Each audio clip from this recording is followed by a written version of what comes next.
George Washington was never born a legend. He became one through choice, restraint, and contradiction.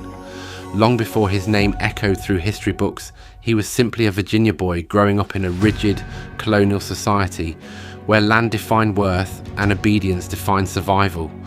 The early loss of his father forced him into adulthood too soon, and that pressure forged a personality marked by discipline, silence, and an intense desire for respect.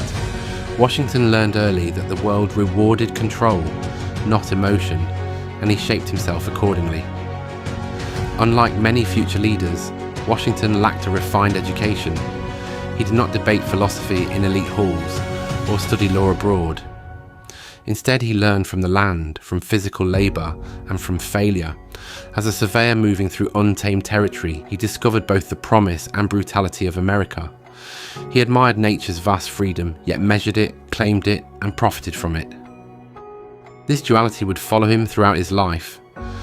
Military ambition defined Washington's young adulthood. He wanted recognition, status, and honour within the British system. When denied opportunities given freely to others of higher birth, he grew frustrated, not rebellious at first, but quietly resentful. That resentment blended with colonial discontent and eventually transformed into revolutionary commitment. Washington did not initially dream of overthrowing an empire. He wanted a place within it. When revolution erupted, Washington emerged as an unlikely but necessary leader. He was not the smartest tactician, nor the most inspiring speaker, but he possessed what the moment demanded: steadiness. The Continental Army was fragile, undersupplied, and fractured by regional distrust. Washington's presence unified it. He endured defeat with dignity and victory without excess. He held power firmly, yet resisted becoming consumed by it. War exposed Washington's strengths and flaws in equal measure.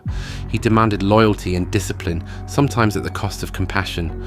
Soldiers suffered harsh conditions under his command, yet they trusted him because he suffered with them. He refused to abandon his men, even when doing so might have preserved his reputation. In that choice alone, Washington demonstrated moral courage rare among leaders. Victory granted him immense power, and history stood at a crossroads. Many men before him had seized authority and reshaped nations into personal empires. Washington did the opposite. He resigned. He walked away from command and returned to private life. This act, more than any battle, defined his moral legacy. It told the world that leadership need not become tyranny, and that restraint could be stronger than ambition, yet virtue did not erase contradiction. At Mount Vernon, Washington remained a slave owner. He governed an estate, sustained by forced labour, while publicly championing liberty. He acknowledged slavery as wrong in principle, but delayed decisive action in practice. Critics argue this makes him morally weak. Defenders argue he was constrained by his time. The truth likely lies in uncomfortable middle ground. Washington understood slavery's injustice, but lacked the courage to dismantle a system that benefited him personally. As the first president of the United States, Washington carried the weight of precedent. Every decision set a standard. He rejected royal titles, limited ceremonial excess, and eventually stepped down after 2 terms, despite pressure to remain. He understood that democracy survives only when power is temporary. His leadership emphasized stability over popularity, unity over ideology, and long-term survival over short-term applause. Still, Washington was not an egalitarian visionary. His policies largely favored landowners and the elite. He feared disorder more than injustice and valued economic stability over radical reform. He warned against political parties, yet could not prevent their rise. He dreamed of national unity, yet presided over growing division. These were not failures of intention, but reflections of a man caught between ideals and reality. In his final years, Washington showed signs of moral evolution. His will ordered the freeing of his enslaved workers after Martha's death, a decision both progressive and delayed. It symbolized awareness, regret, and an incomplete redemption. He knew he had not lived fully by the ideals he helped create.